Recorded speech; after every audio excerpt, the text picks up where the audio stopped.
Hi guys, what's up? Today we're going to talk about these four cars and we're going to talk about their prices, their power, their performance, their strengths and weaknesses, and also do a short summary.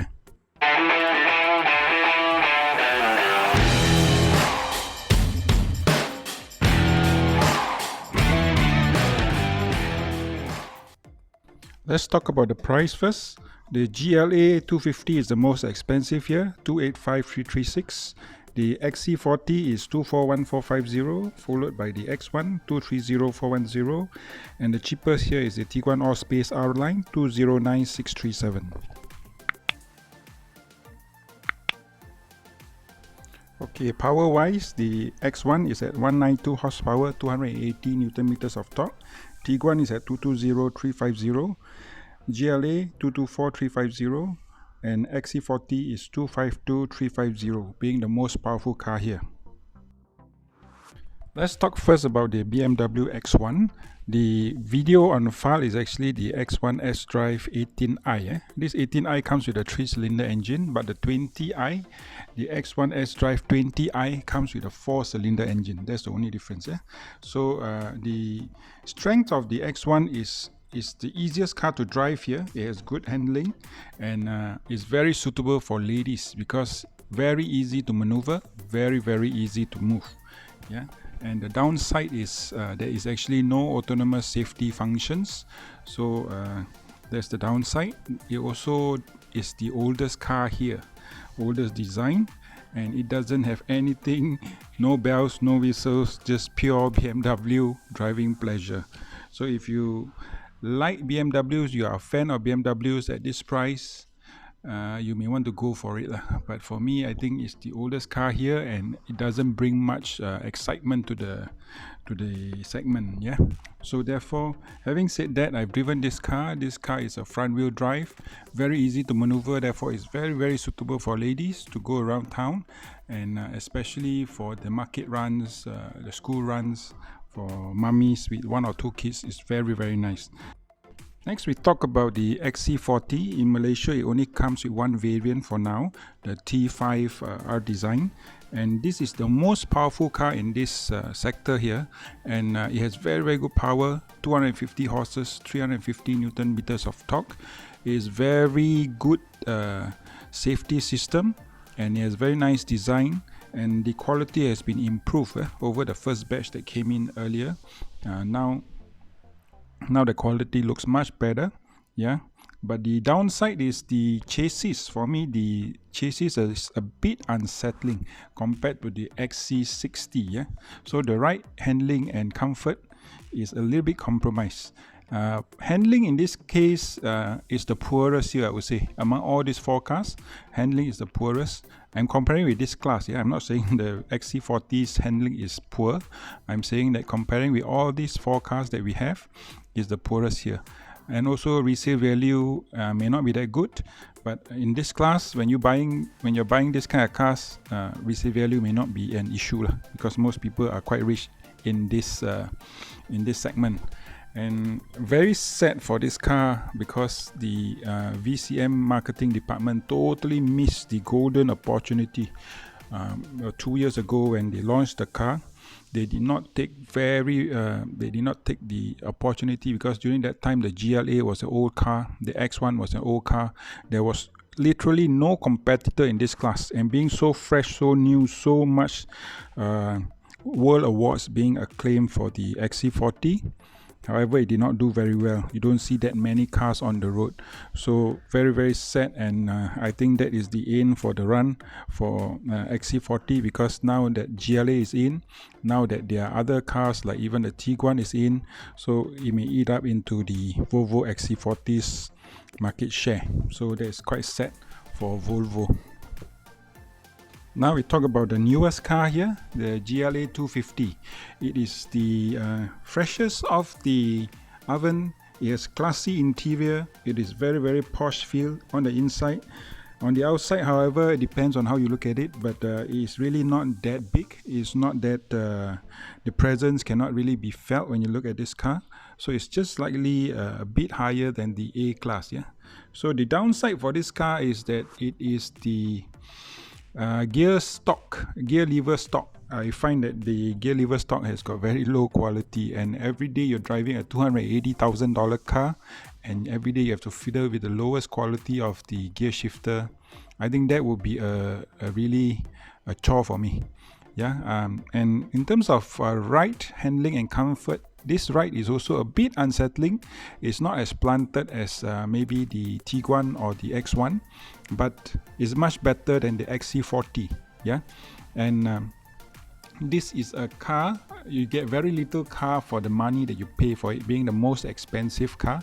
Of course, Mercedes is always the most expensive car, and people who buy Mercedes, they buy it for the three-pointed logo to show off, so they think differently from all the others. Yeah, but if you really like the GLA, then please go for it. For me, it may not be the car, because even though the inside it has the nicest display, the crispiest, the highest resolution in terms of display, in terms of car wash mode and all the other bells and whistles, but in terms of driving, in terms of ride handling and comfort, I probably choose the Tiguan or the X1 over this. Yeah, so the GLA 250 is for a very selected class where you're willing to pay very high price for a very little car, even though it comes with some safety system. Yeah, so I would say it's a nice car to drive, but not the car for me. Yeah, for ladies, it's a very small car, very easy to do your market runs, your school runs.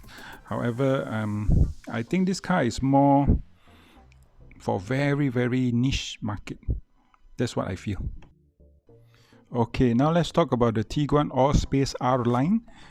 This is, to me, the most exciting car among all these four, because this car has got the performance, has got the engine response, has got the handling, has got the drivability, has got the value for money, and the displays are all amazing. Of course, it's not as crisp or as high resolution as the Mercedes, but this is truly a driver's car. So if you are a driver, you are really a driver, you want to enjoy the performance, the handling, the response of the car, and you have a big family, so this is the car for you. You want a sports car, but you want a family car, this is the 2-in-1. Yeah, the only downside of this Tiguan R line is that it doesn't have any autonomous safety features, so therefore you don't have all your AEBs and your lane departure warning and yada yada. But otherwise, this car really has got very nice display, both the meter as well as the infotainment.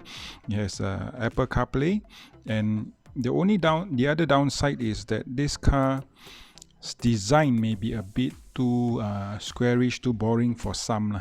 So if you are not really into the design, then I'm sorry, because buying a car is always an emotional decision first before anything else. But so if you're not triggered emotionally about this car, then it's very sad.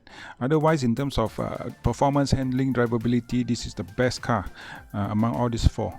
I've driven this car and I've sat in this car. It's a very nice car to sit in, and I would say that I would take this anytime versus the other four.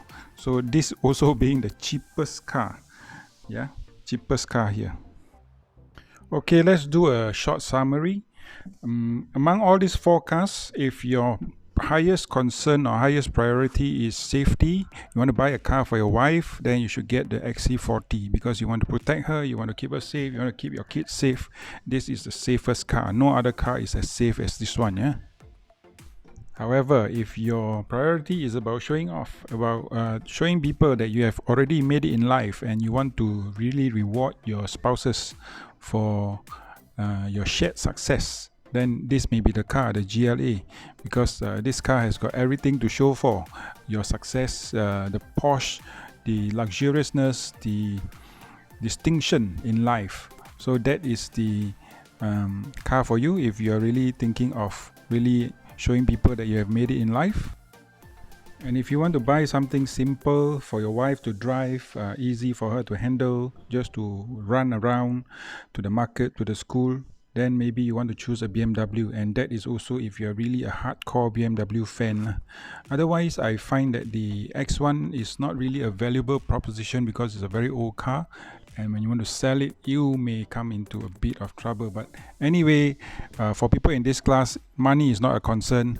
You buy what you like, as long as the car triggers you emotionally, then go get it. Yeah, but I don't see any bells and whistles in this car, so therefore I may not get it if I have to choose within this among these 4 cars. Last but not least, the Volkswagen Tiguan. If you are really a performance driver, you really love driving, you want to enjoy driving, but you have the burden of having to carry your family, having to buy a bigger SUV, then this is the car for you. This is a sports car in an SUV form. Yeah. So, but if you are buying this car for your wife, then you make sure that your wife is a good driver, she can handle a big car, then there's no problem. But I'm very, very sure that once your wife drives this car, she wouldn't want to drive any other of the cars featured in this video, because this is really a driver's car. You will fall in love driving this car because of the maneuverability, the drivability, the performance, the handling, the everything of the car is really good. So I hope you find your dream car, an ideal car, and don't forget to watch my other videos. I've done walk-around videos and test drive videos of all the cars above, except for the X1. I did not have a test drive video of on film. So do check out all the videos, and I hope you find your ideal car. Thank you for watching. I would appreciate that you subscribe. See you in the next video. Bye bye.